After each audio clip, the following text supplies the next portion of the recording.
Hey y'all, it's week 2. Sorry I'm a little late, but it's got a little chaotic. Chapter 2 covers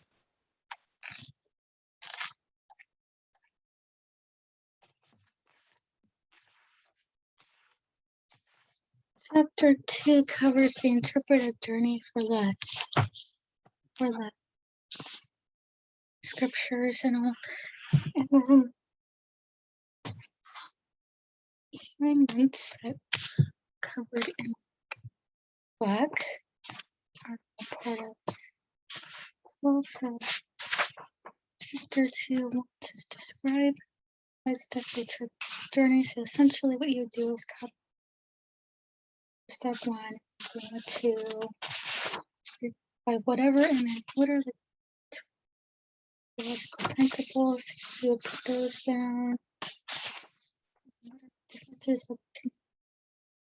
to the passage like that? So we have there.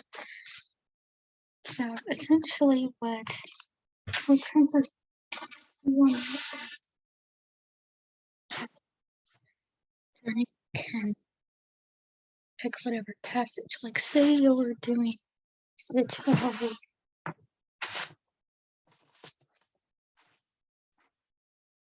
like say you were doing a passage like Revelation 2, 4 to 7. What you would do is you would put it all into perspective with step 1. It's the background of the passage and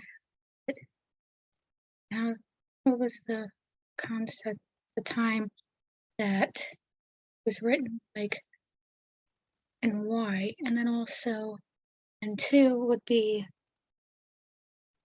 going into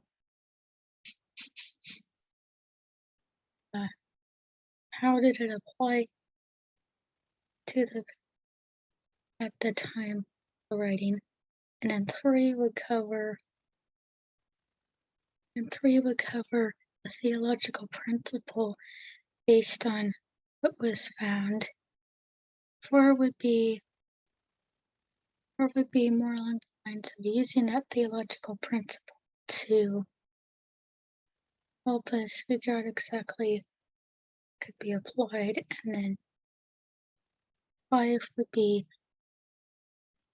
having that passage applied to our lives today, and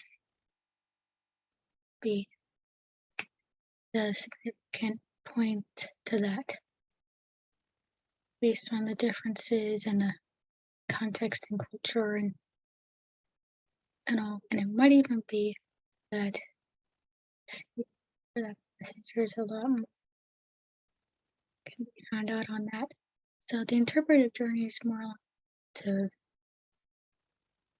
bringing it out in perspective to how it all applies and where it all fits. So that's that.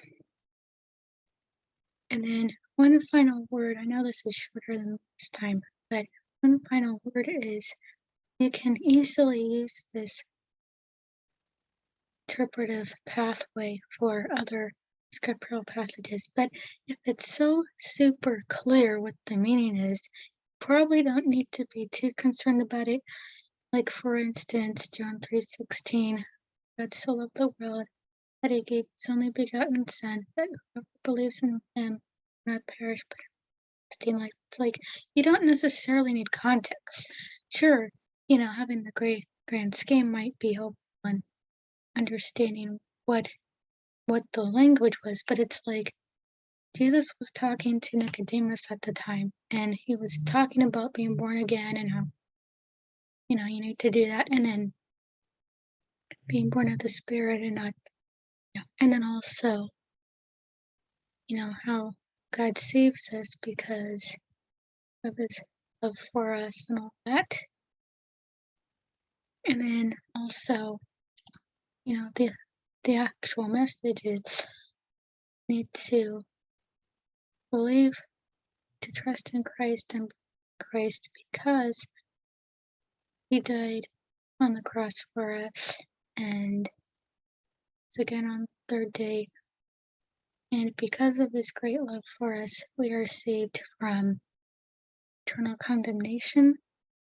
And so you don't necessarily need to have an interpretive journey on that because it's like so basic, you don't need to be concerned with it. So that's kind of where you might need it as far as like figuring out exactly what applies and where. So, for week 3.